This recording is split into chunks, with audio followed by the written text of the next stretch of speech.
Noong unang panahon, sa pangunguna ni Haring Saul ng Israel, merong isang binatang nagngangalang David na tumutulong sa pag-aalaga at pagbabantay ng mga tupa na pagmamay-ari ng kanyang ama. Kahit siya ang bunso sa 8 magkakapatid, siya ay malakas, matapang na bata at lubos na nagmamahal at nagtitiwala sa Diyos. Sila ay nakatira sa bayan ng Bethlehem. Minsan, habang siya ay kasalukuyang nagbabantay ng mga tupa, may isang leon na umatake sa kanyang binabantayang mga karnero at nagtangkang sugurin ang isa sa kanyang mga alagang tupa. Subalit, ang batang si David ay agad na inagaw ang tupa mula sa leon. Hinawakan nito ang panga ng leon at pinatay. Kanyang nailigtas ang alagang tupa sa kapahamakan. Alam ni David na sa pamamagitan ng tulong ng Diyos, kaya nagawa niya ang pangyayaring iyon. Samantala, sa kabilang dako, ang propeta ng Diyos na si Samuel ay nalulungkot dahil binigo ni Haring Saul ang Diyos. At ang sabi ng Panginoon kay Samuel, "Hanggang kailan kayo magdadalamhati kay Saul? Ipapadala kita kay Jesse, sapagkat may napili na akong hari sa isa sa kanyang mga anak na lalaki." Si Jesse ang ama ni David. Kahit alam ni Samuel na maaari siyang ipapatay ni Haring Saul, oras na malaman nito na naghahanap siya ng bagong hari, nagpatuloy pa rin si Samuel at sinunod ang utos ng Panginoon. Nang makarating si Samuel sa tahanan ni Jesse, agad ni sinabi ni Samuel kay Jesse ang pakay niya. At sa pag-uumpisa ng kanilang pag-aalay, isa-isang tinawag ni Jesse ang kanyang 7 anak sa pangunguna ni Eliab at nagsabing, "Tunay na siya ang nakakatakdang pinahiran ng Panginoon." Subalit, "Samuel, huwag mong tingnan ang kanilang mga mukha o ang taas ng kanilang tindig, dahil hindi siya ang karapat-dapat na mapili, sapagkat hindi tumitingin ang Panginoon gaya ng pagtingin ng tao, sapagkat ang tao ay tumitingin sa mukha, samantalang ang Panginoon ay tumitingin sa puso."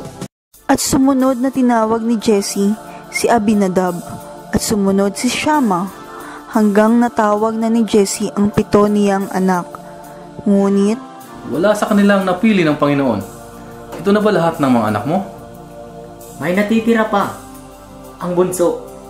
Subalit naroroon siya ngayon at kasalukuyang nagbabantay at nag-aalaga ng mga tupa." "Ipasundo mo siya, dahil hindi tayo upo hanggat hindi siya makarating dito." At agad na nag-utos si Jesse nang magsusundo kay David upang makita ni Samuel. At nang makarating ito, at sinabi ng Panginoon, "Samuel, tumayo ka at pahiran mo siya ng langis, sapagkat siya ang aking napili." At agad na kinuha ni Samuel ang sungay ng langis at pinahiran siya sa gitna ng kanyang mga kapatid. At ang Espiritu ng Panginoon na makapangyarihan ang nanaig kay David mula ng araw na iyon hanggang sa mga sumunod na panahon. Agad na tumayo si Samuel at nagtungo sa Rama. Samantala, ang Espiritu ng Panginoon ay humiwalay kay Saul, kaya't siya ay naguguluhan, na napansin ng kanyang 2 tagapaglingkod at nagsabing, "Iutos niyo po sa amin, mahal na hari, na iyong tagapaglingkod na maghanap ng lalaking bihasang tumutugtog ng arpa, na kung mangyari na nasa inyo ang masamang espiritu mula sa Diyos, ay magtutugtog ito at kayo'y bubuti." "Kung gayon, paghandaan niyo ako ng isang lalaki na makakapagtugtog ng mabuti at dalhin niyo sa akin." "Meron akong nakitang isa sa mga anak ni Jesse ng Bethlehemites na bihasa sa pagtugtog ng arpa." Kaya't agad na nagtungo sa bayan kung saan naroon si David na anak ni Jesse, at inutos na ipadala si David upang tumugtog para kay Haring Saul. Agad na kumuha si Jesse ng isang asno na may pasang tinapay, isang balat ng alak, at isang anak ng kambing, at ito'y ipinadala niya kay Haring Saul sa pamamagitan ni David na kaniyang anak.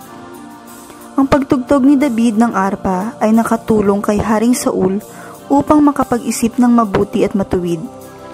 At hiniling ni Saul kay Jesse na hayaang tumayo at makasama niya si David sapagkat labis na gustuhan ni Saul si David. Minahal niya ito ng husto at siya ang naatasang maging tagadala ng sandata ni Saul. Isang araw, nang makauwi si David sa kanilang tahanan, si Haring Saul naman ay humarap sa isang malaking digmaan laban sa mga Pilistino. Ang mga kapatid ni David ay lumalaban din kasama ng mga kawal ni Saul. Pinadala ni Jesse si David sa lugar ng digmaan upang magbigay ng pagkain sa kanyang mga kapatid at para malaman kung napapaano na sila. Ang napakalaking higante ay nagngangalang si Goliath at ito ay lumabas at tinakot lahat ng kawal ng Israel. Pumili kayo ng haharap sa akin at papuntahin dito sa akin.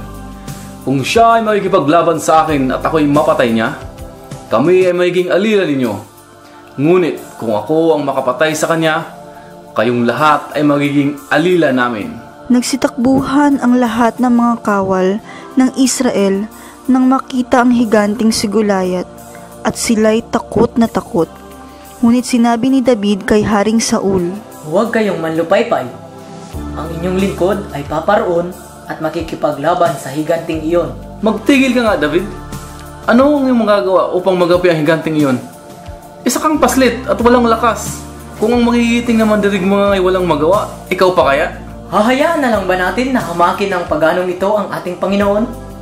Hindi ako upo lamang dito. Hayaang maliitin ang ating Diyos. Lalaban ako! Nais ni Saul na gamitin ni David ang kanyang baluti at tabak. Ngunit hindi ito tinanggap ni David. Sa halip, dinala lamang ni David ang kanyang tirador at siya'y pumulot ng 5 makikinis na bato sa batis. Tumawa ng malakas si Goliath nang makita niya si David na walang suot na baluti. Ibibigay ko ang iyong laman sa mga ibon at mga hayop. Taw ni Goliath at ang sagot ni David, "Ako'y naparito sa pangalan ng Panginoong Diyos.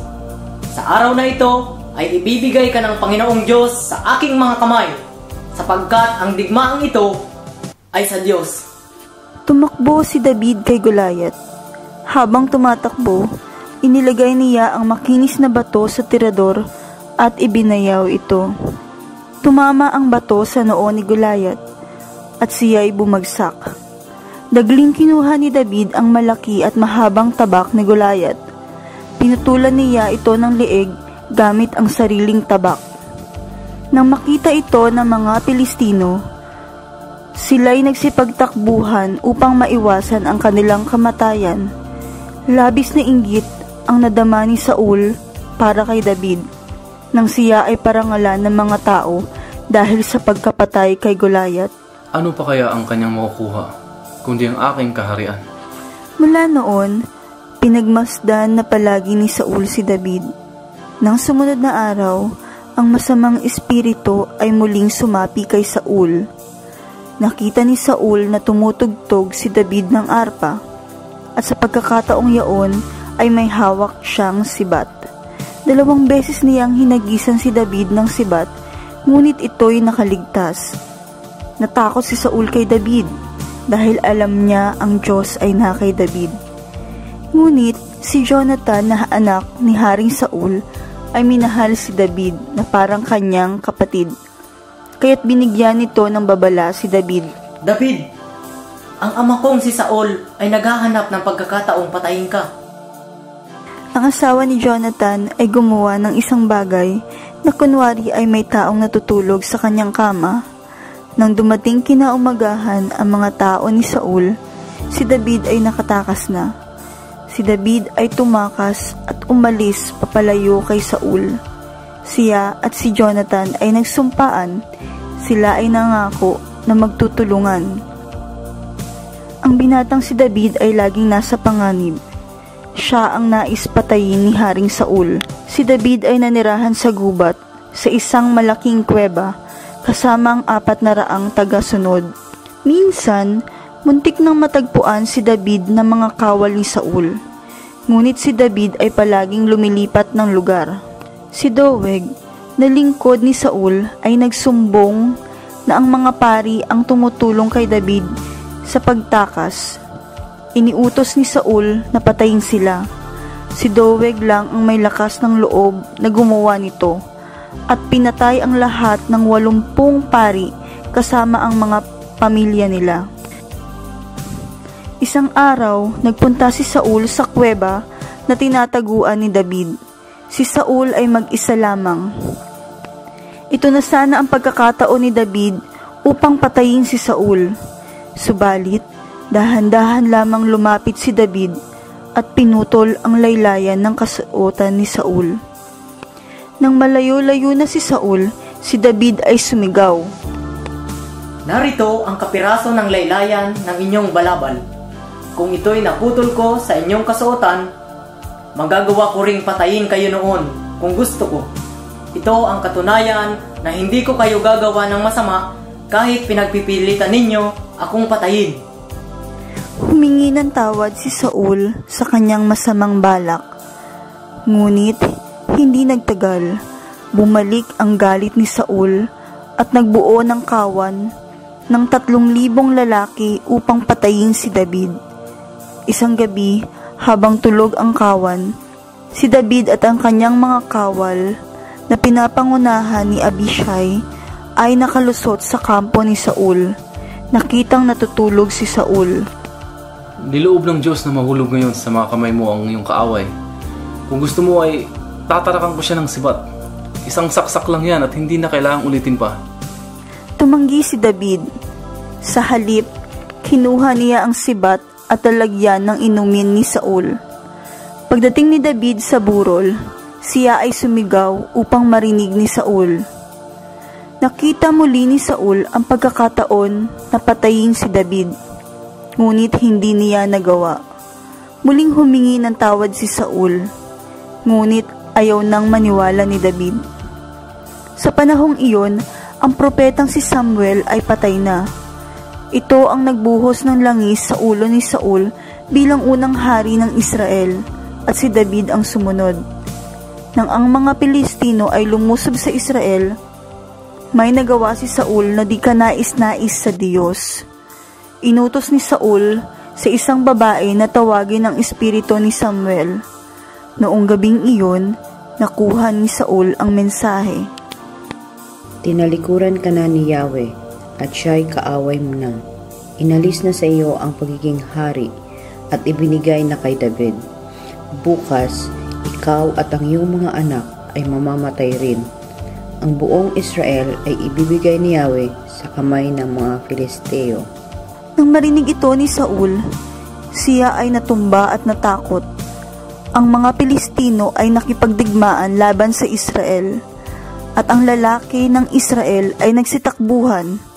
Pinatay ng mga Pilistino ang mga anak ni Saul, kasama dito si Jonathan, ang mabuting kaibigan ni David. Si Saul ay malubhang nasugatan.